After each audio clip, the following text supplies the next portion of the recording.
Dolan Latimer never played an instrument growing up. He thought it was a waste of time. 74 before I tried to learn to play. Even though he came from a musical family. Well, my grandpa, Will Sheffield, he was a fiddler. He played the fiddle. My grandma Alice played the fiddle too. And the list goes on and on. Uncle Jewel, Uncle Jess. Sometimes Uncle Pole get drunk. He'd play that fiddle all night. And if you was around where you could hear him, you'd be there when he quit the next morning, listening to him. Uncle Pole was just that good. Since he retired from the ammunition plant at McAllister, Dolan Latimer has spent most of his time here on his place in Lane, Oklahoma, working his cattle. He's also active in the Masonic Lodge and Eastern Star organizations. He's collected hundreds of arrowheads and assorted treasures with his metal detector. This is toe ring, this one here. I don't know what it was, but it's toe ring. And I found 7 rings altogether. Some years back, he started carving wood into all kinds of items. But I've done about all the work and carvings and stuff that I've done them out here.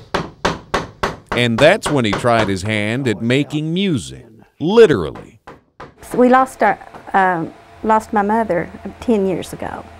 And Dad just keeps on doing these things, and he runs this whole place. And this gave him something to do after Mother. I'm more impressed with the fact that he can build them as to play them. You know, lots of people can play the fiddle. I guess what really got me started, I saw one at Branson, Missouri, that someone had made. I thought I might could beat that. And beat it he did, or carved it, from cedar wood harvested near his home. Mr. Latimer started his first fiddle in 1993, and he says it seemed like he used an entire tree to finish the job.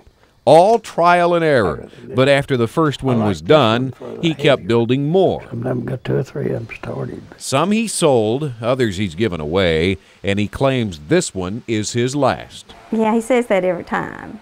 And then someone comes along and brings him a new block of wood, and he decides to try that. Whether or not it's his last, handmade fiddles are just a hobby for this 87-year-old who finds as much enjoyment in the sounds of the chisel against the wood as he does the music when the horsehair hugs the strings. I don't know why I did it. I just like to make them.